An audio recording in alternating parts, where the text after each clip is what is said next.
Donald ట్రంప్‌ని చంపే ఉద్దేశం తమకు లేదని ఇరాన్ కీలక ప్రకటన చేసింది. ప్రెసిడెంట్ ఎలక్షన్స్ జరగకముందే బైడెన్ ప్రభుత్వం ఇరాన్‌కి స్ట్రాంగ్ వార్నింగ్ ఇచ్చింది.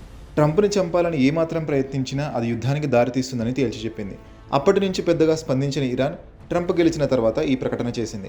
అసలు ఈ వివాదం ఎక్కడ మొదలైందంటే 2020లో ట్రంప్ హయాంలో ఇరాన్‌కి చెందిన మేజర్ జనరల్ ఖాసిం సులేమనీ అమెరికా చేతిలో హతమయ్యాడు. అతన్ని చంపాలని ట్రంప్ ఆదేశించారు.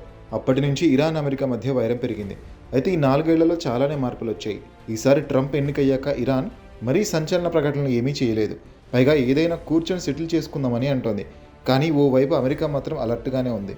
ట్రంప్పై హత్యాయత్నం జరిగే ప్రమాదం ఉందని జాగ్రత్త పడుతోంది.